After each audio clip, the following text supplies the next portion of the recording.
Assalamualaikum warahmatullahi wabarakatuh. Selamat sejahtera. Selamat kembali bersama dengan Cikgu Mun untuk kelas reka bentuk dan teknologi tingkatan 2. Kita bertemu lagi dalam video di saluran YouTube Cikgu.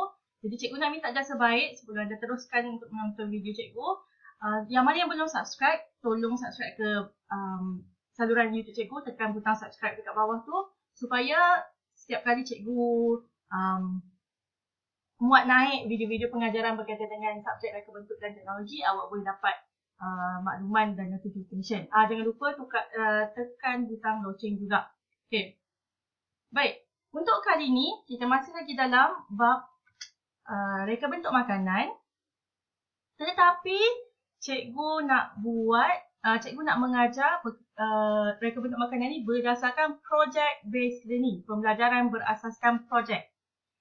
Sebabnya dalam video-video sebelum ni, kita telah selesai belajar berkaitan dengan 2.6.1 untuk awak tahu maksud reka bentuk makanan, definisi reka bentuk, definisi makanan, definisi reka bentuk makanan, kemudiannya kategori ataupun klasifikasi dalam reka bentuk makanan. Kemudian 2.6.2 awak telah belajar berkaitan dengan kepentingan reka bentuk makanan. Dan 2.6.3 awak dah belajar berkaitan dengan perkakasan dan juga alatan dalam penyediaan reka bentuk makanan. Awak dah belajar empat alatan, iaitu alatan memotong, alatan menghidang, alatan menghias dan alatan membentuk. Kemudian awak belajar pasal perkakasan lah. Dan kalau kita tengok dalam buku teks, selepas 2.6.3 ialah 2.6.4. Dalam 2.6.4 adalah berkaitan dengan melakar dan menjustifikasi prinsip dan elemen dalam reka bentuk makanan. Bila masuk lakaran, bermaksud awak akan hasilkan sesuatu. Jadi, cikgu akan teruskan pembelajaran untuk awak buat projek terus. Buat projek dan kemudian dia akan adalah masanya awak akan melakar. Baik.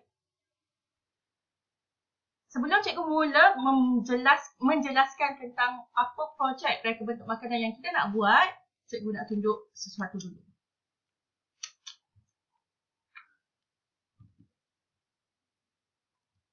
Baik, hari ni 2 Julai. Cikgu rekod video ni 2 Julai, semalam 1 Julai. Dah kenal muka ni? Ni muka Menteri Kanan Pendidikan kita, Dr. Ali Jidin. Pada 1 Julai, iaitu semalam, hari Rabu, Dr. Rizin telah muncul di kaca TV membuat siaran langsung pada pukul 4 petang untuk mengumumkan bahawasanya tarikh pembukaan penuh sekolah. Maka awak dekat tingkatan 2, awak akan kembali ke sekolah 15 Julai. Jadinya seronok tak? Nak kembali ke sekolah? Cikgu harap awak semua tak sabar-sabar nak datang sekolah nanti 15 Julai. Yang mana yang tak tahu baju sekolah letak kat mana, pergi cari siap-siap. Yang mana dah tak tahu beg sekolah kat mana, alat tulis kat mana, pergi cari siap-siap supaya tarikh 15 Julai tu awak terus boleh kembali ke sekolah dengan kelengkapan yang lengkap dan jiwa yang semangat. Dan jangan lupa buat segala benda, tugasan-tugasan yang cikgu subjek awak berikan semasa tempoh PKP. Yang mana yang tak buat lagi tu buatlah. Baik. Jadi apa kaitan dengan reka bentuk makanan ni? Okey, kaitan ni ialah ini adalah sebahagian daripada kenyataan media ataupun sebahagian daripada panduan pembukaan sekolah semasa tingkatan 5 masuk ke sekolah 24 Jun yang lepas. Maka dalam panduan pembukaan sekolah ada dinyatakan kenyataan ke-19 dan yang ke-20 berkaitan dengan makanan dan waktu rehat murid. Untuk pengetahuan awak, abang-abang, kakak-kakak dekat tingkatan 5, mereka akan makan di dalam kelas. Awak nanti cikgu belum tahu lagi lah prosedurnya macam mana. Tetapi kalau tingkatan 5, abang-abang, kakak-kakak awak makan dalam kelas, di mana mereka akan tempah makanan dekat kantin akan siap bungkus dan akan ada wakil murid ambil bawa makanan pergi ke dalam kelas. Namun begitu, dekat sekolah kita, SMP Setapak Indah, ramai abang-abang dan kakak-kakak awak yang membawa bekal. Ni contohlah bekal-bekal yang dibawa oleh yang sempat cikgu tangkap gambar oleh abang-abang dan kakak-kakak awak. Ni letak dalam beg plastik, ni sangkut begini, ni ada dalam beg dia. Sebabnya, Menteri ada katakan ibu bapa dan atau penjaga juga digalakkan menyediakan bekal makanan untuk anak-anak mereka. Jadinya, bila nak bawa bekal, mestilah, Jadi, bila awak buka sekolah nanti pun, awak masuk sekolah pun, cikgu nak galakkan awak bawa bekal. Bawa bekal ke sekolah. Jadinya kita punya projek reka bentuk makanan adalah berkaitan dengan bekas bekal ke sekolah dan juga bekal ke sekolah. Baik, bila sebut tentang bekas bekal ke sekolah, ini adalah contoh-contoh bekas makanan yang biasanya digunakan untuk orang yang membawa bekal. Contoh ini adalah terpawai, tapi awak yang bawa terpawai datang ke sekolah, hati-hati. Ni terpawai mak awak. Kalau hilang tu, boleh jadi perang dunia ketiga. Kalau hilangkan terpawai mak tu. Kena jaga elok-elok ya kalau bawa bekal guna terpawai ni. Kemudian, ini bekas makanan kalau kita tapau dekat kedai. Diletakkan dalam kotak. Ini standard. Cikgu pun bawa bekal guna bekas ni je. Bekas ni, tapau makanan dekat mana-mana kedai dapat bekas ni. Jadi, boleh terus recycle guna untuk bawa bekal-bekal ataupun letaklah benda-benda lain. Ini contoh bekas makanan juga. Yang ni ada partition. Dan ini kalau awak nak tapau lah. Tapi cikgu tak suka guna yang ni. Pasal kalau makan ni akan ada sisa-sisa nasi tertinggal kat situ. Baik. Baik, sekarang ni adalah bekas ataupun bekal yang biasa dibawa untuk bawa bekal lah. Bekas yang digunakan. Namun begitu, bekas-bekas ni ada masalah sebenarnya dengan bekas-bekas ni. Ni cikgu. Baik. Bekas-bekas ni yang dibawa ni ada masalah sebenarnya. Yang pertama, tidak sesuai untuk makanan yang berkuah. Maksudnya dekat sini, contohlah kalau cikgu nak bawa bekal mi kari datang ke sekolah. Jadi ada mi, lepas tu ada kuah untuk mi kari tu lah. Jadi kalau cikgu nak buat bekal mi kari tu, contohlah kalau cikgu guna bekas ni. Kuah tu akan berada dalam, kuah dengan mi tu akan berada sekali dan sampai je waktu rehat, mi tu kembang. Jadi tak sesuai untuk bawa makanan yang berkuah dan ada bekas makanan yang tak cukup secure dia punya penutup tu, kadang-kadang boleh tumpah dan bocor.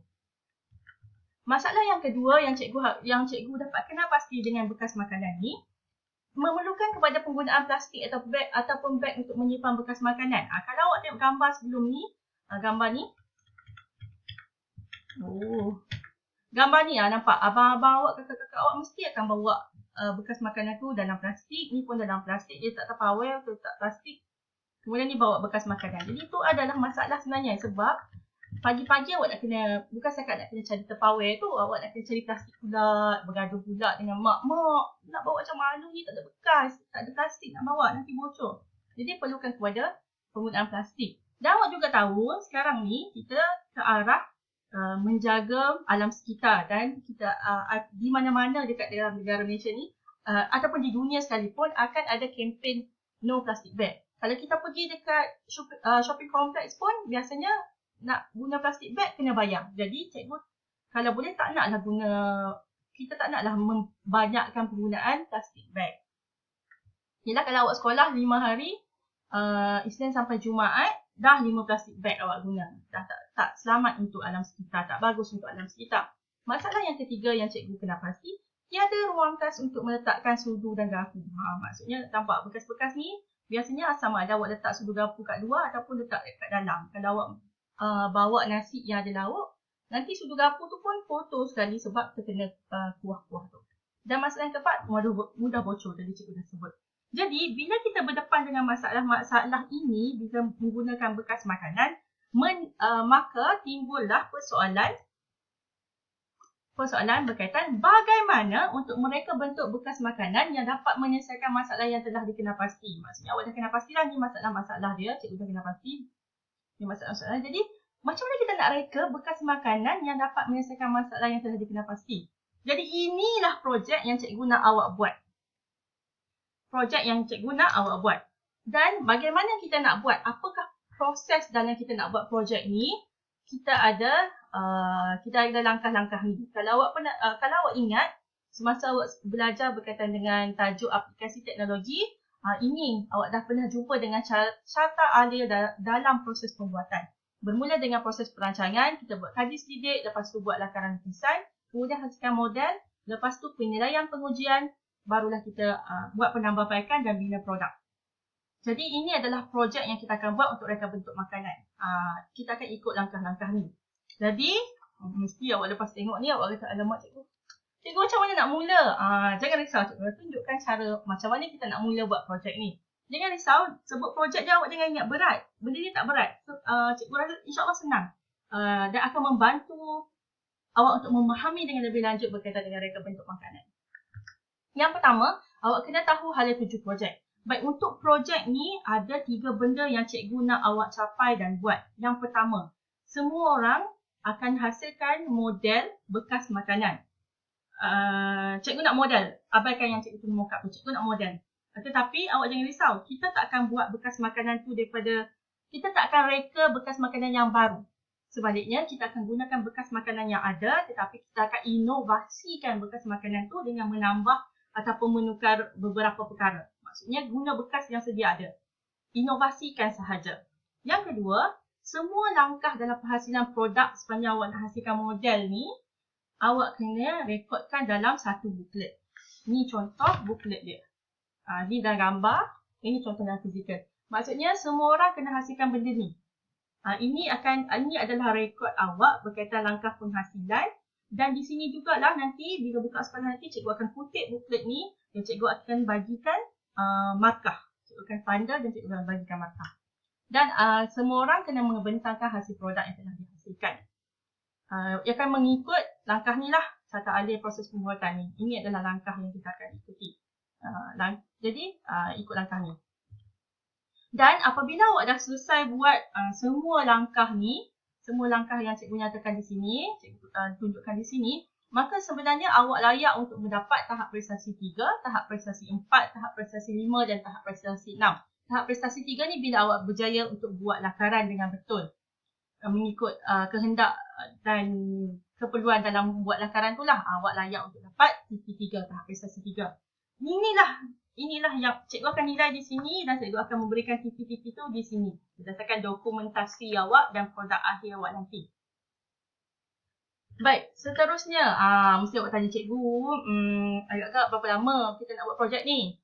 Baik, untuk projek ni, cikgu tetapkan masa 2 hingga 3 minggu. Memandangkan sekolah akan buka lagi 2 minggu, cikgu mengharapkan awak cepat-cepat buat mengikut langkah yang cikgu tunjukkan nanti. Jangan bimbang, cikgu akan bantu awak, cikgu akan pandu guide awak satu persatu. Cikgu akan terangkan macam mana nak buat perancangan, macam mana nak buat lakaran, macam mana nak buat penilaian, macam mana nak bina produk. Jadinya cikgu jangkakan dalam tempoh 2 hingga 3 minggu. Lagi cantik bila sekolah buka lagi, bila sekolah buka 2 minggu lagi nanti, awak dah boleh siap dengan produk.